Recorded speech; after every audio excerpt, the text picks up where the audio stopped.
welcome back to Yellow Rose Rising. I'm Elizabeth, and I have to apologize because I took so long to get this video out, and it's not just because of life, because I have 4 kids, my husband and I run a company, but it's also because it's just a subject that I know is a little touchy, and I don't want to come off like this is how you should run your homeschool or this is how you should do this. No, I just want to bring to light a simple mindset shift and kind of maybe connect some dots for somebody to see that there's other ways than just pen and paper getting your husband involved in your homeschool. So without any further ado, today we're going to be talking about how to get your husband involved in your homeschool. And I know a lot of mamas ask this all the time on all the Facebook groups.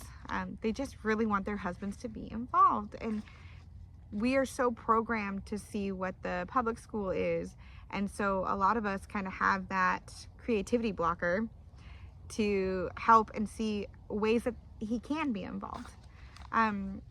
So I just kind of want to say what my husband does, and hopefully it'll help maybe with a little bit of a mindset shift to see what or how that will work for your family. So first of all, if you're a homeschool mom and your husband is the breadwinner, he is already supporting so much, and we can't discredit that at all. So if he is already working so that you can be there for the kids, that is a huge blessing, and we should not take that away from them. I know you probably want some help in certain areas of the kids' education, and I get that, but definitely let's be appreciative and grateful for what they are already doing for us to be able to homeschool our kids. Another way my husband supports is he surprises us with trips, or he'll surprise us with books to the house, or we're really interested in something, so he'll go on a field trip with us. Things like that, and they mean a lot, not just to me, but to the kids, to see that their dad is involved and he's interested in what they're interested in, or he wants to learn about what they're learning about. Things like that kind of go a long way, and I think we shouldn't take that for granted, especially because this generation in society now, they only get about 80 minutes with their kids. If they go to public school, they only get about 80 minutes with their family, and that's dinner and bathing and that kind of thing. Like, it's not really intentional time, and so I don't think we should discredit that at all. If your husband is spending quality time with your kids, if he reads a book to them, all of that counts as your homeschool. But also, it's not just, pen and paper education. These are things and skills that are going to help the next generation and the next generation, and so I just don't think we should discredit any of that. Let's see, another way that my husband helps in our homeschool is he is not afraid to have an organic conversation with the kids. Whatever it is, he will stop what he's doing.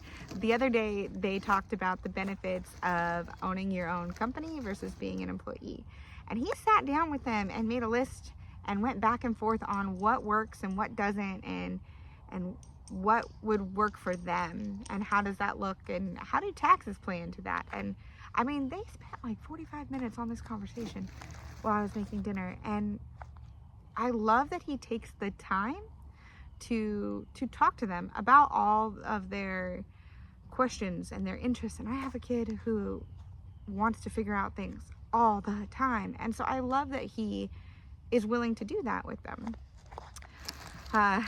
Now, I know a lot of us are like, well, okay, but I want my husband to help teach history or math or science, and your husband's kind of leery on that. Think about it. They went, most likely, or not, I don't know, to public school, and they were forced to memorize facts or dates or whatever.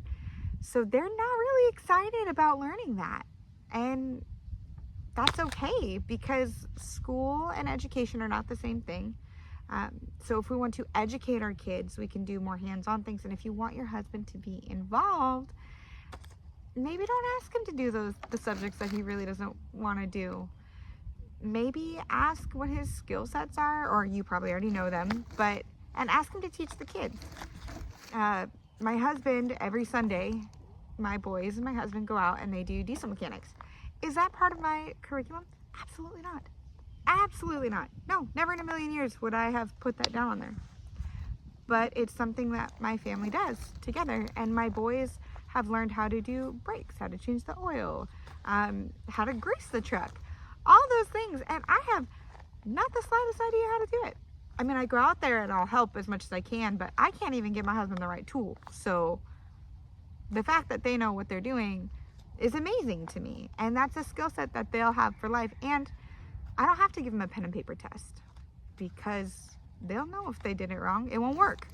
And it's very simple, and they'll have to redo it until it's right. And that is the best lesson. They will always remember these. It's not, you know, a fact like this, like, oh no, I did this and I remember if it worked and I remember if it didn't. And that's probably the best education you can give your kids. And even better if your husband is spending time with them doing it, because there's family time, they're bonding. It might not be, you know, all sunshine and rainbows, but it's bonding nevertheless, and a good memory for them to grow up with and remember, oh yeah, I used to help my dad do this, or I know how to do that, and be self-reliant on some things. So those are just some ways that my husband helps out in our homeschool. I hope that this encourages you and maybe gives you a little bit of a mindset shift to encourage your husband to become more involved in ways that maybe benefit your family. I was really scared to do this video, but I hope that one part of it resonated with you, and I can't wait to talk to you guys again. Thank you.